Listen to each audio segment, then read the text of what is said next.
അസ്സലാമു അലൈക്കും വറഹ്മത്തുള്ളാഹ്. അഞ്ചാം ക്ലാസ്സിന്റെ കിതാബുൽ ഫിഖ്ഹിലെ അദ്ദർസു റാബിഉ മാ യുനാ അൻഹു മിനൻ നജാസാത്തി, അശുദ്ധികളിൽ നിന്ന് വിട്ടുവീഴ്ച നൽകപ്പെട്ടവ, ഇളവുള്ള നജസ്സുകൾ, അതിനെ കുറിച്ചിട്ടാണ് നമുക്ക് ഈ പാഠഭാഗത്തിൽ മനസ്സിലാക്കാനുള്ളത്. പാഠഭാഗം മനസ്സിലാക്കാം. വീഡിയോയിലേക്ക് കടക്കാം. ബിസ്മില്ലാഹിർ റഹ്മാനിർ റഹീം. ശുദ്ധി ഇസ്ലാമിൽ വളരെ പ്രധാനപ്പെട്ടതാണ്. നിസ്കാരം സാധുവാക്കാൻ ശരീരം, വസ്ത്രം, സ്ഥലം എന്നിവ ശുദ്ധിയായിരിക്കണം. എന്നാൽ ചില നജസ്സുകൾക്ക് നിസ്കാരത്തിൽ ഇളവ് നൽകപ്പെട്ടിട്ടുണ്ട്. അവ ഏതെല്ലാമാണെന്ന് നമുക്ക് പഠിക്കാം. ഇളവുള്ള നജസ്സുകൾ: ഒലിക്കുന്ന രക്തമില്ലാത്ത കൊതുക് പോലുള്ളവയുടെ രക്തം, മുറിവ്, മുഖക്കുരു, ചോരക്കുരു മുതലായവയുടെ രക്തം, ചലം. ഇവ തന്റെ പ്രവർത്തനത്തിൽ കൊണ്ടല്ലെങ്കിൽ കൂടുതലാണെങ്കിലും ഇളവുണ്ട്. തന്റെ പ്രവൃത്തി കൊണ്ടാണെങ്കിൽ കുറഞ്ഞതിന് മാത്രമേ ഇളവുള്ളൂ. മുഅല്ലമ് അല്ലാത്ത അന്യരക്തം, മൂക്കിൽ നിന്നുള്ള രക്തം, ഹൈള് രക്തം. പിന്നെ കുറഞ്ഞതിന് മാത്രം ഇളവുണ്ട്. മൂക്കിൽ നിന്നുള്ള രക്തത്തിനും മുഅല്ലമല്ലാത്ത അന്യ രക്തം, ഇതിനൊക്കെ കുറഞ്ഞതിന് മാത്രം ഇളവുണ്ട്. വഴിയിലെ നജസ് ഉണ്ടെന്ന് ഉറപ്പുള്ള ചെളി, അത് കുറഞ്ഞത് പൊറുക്കപ്പെടും. ഈച്ചയുടെ കാഷ്ടം, വവ്വാലിന്റെ മൂത്രം, കാഷ്ടം, ഇതൊക്കെ പൊറുക്കപ്പെടുന്നതാണ്. അപ്പൊ ഇളവുള്ള നജസ്സുകളാണ് നമുക്കിവിടെ പറഞ്ഞത്. അപ്പൊ ഇതൊക്കെ എന്താണ്? ഇളവുണ്ട്.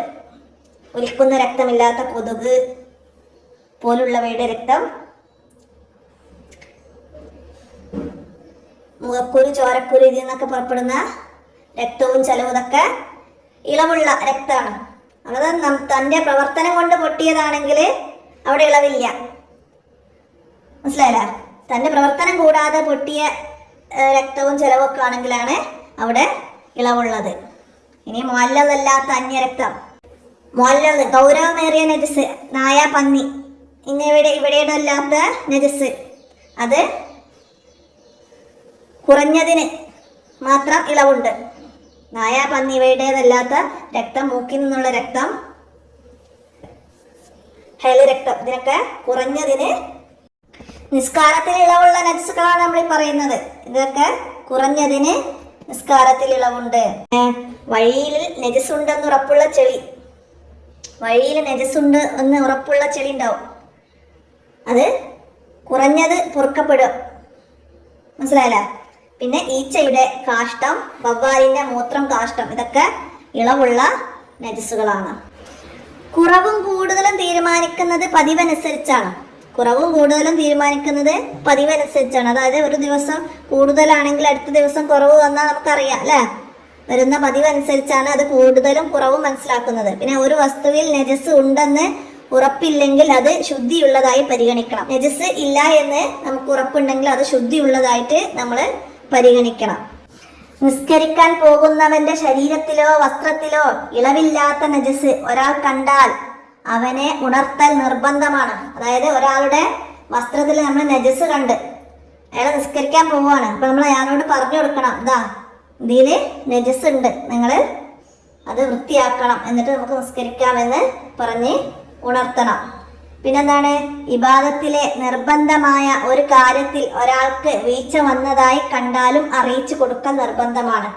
നമ്മളെ ഇബാദത്തിലെ നിർബന്ധമായ ഒരു കാര്യം, അത് ഒരാൾക്ക് വീഴ്ച വന്നതായി കണ്ടാലും അത് അറിയിച്ചു കൊടുക്കൽ നിർബന്ധമാണ്. അത്രയും കാര്യങ്ങൾ പാഠത്തിൽ നിന്ന് മനസ്സിലാക്കാൻ നമുക്ക് തദ്രിബാത്ത് നോക്കാം. ചോദ്യങ്ങൾക്ക് ഉത്തരം നോക്കാം. എന്താണ്? കൊതുകിന്റെ രക്തം ഇളവ് ചെയ്യപ്പെടുന്നതാണോ എന്നാണ്. എന്താണ്? കൊതുകിന്റെ രക്തം അത് ഇളവ് ചെയ്യപ്പെടും, അത് ഇളവ് ചെയ്യപ്പെടും എന്ന് എഴുതാം. രണ്ടാമത്തെ ചോദ്യം എന്താണ്? ഇളവുള്ള നജസ്സുകൾ 3 എണ്ണം എഴുതുക. ഇളവുള്ള നജസ്സുകൾ: വഴിയിൽ നജസ് ഉണ്ടെന്ന് ഉറപ്പുള്ള ചെളി, ഈച്ചയുടെ കാഷ്ടം, വവ്വാലിന്റെ മൂത്രം, കാഷ്ടം. അപ്പൊ അത് നമുക്ക് എഴുതാം. മൂന്നാമത്തത്, നജസ് കൂടുതലോ കുറവോ എന്ന് തീരുമാനിക്കുന്നത് എങ്ങനെയാണ്? നജസ് കൂടുതലോ കുറവോ എന്ന് തീരുമാനിക്കുന്നത് എന്താണ്?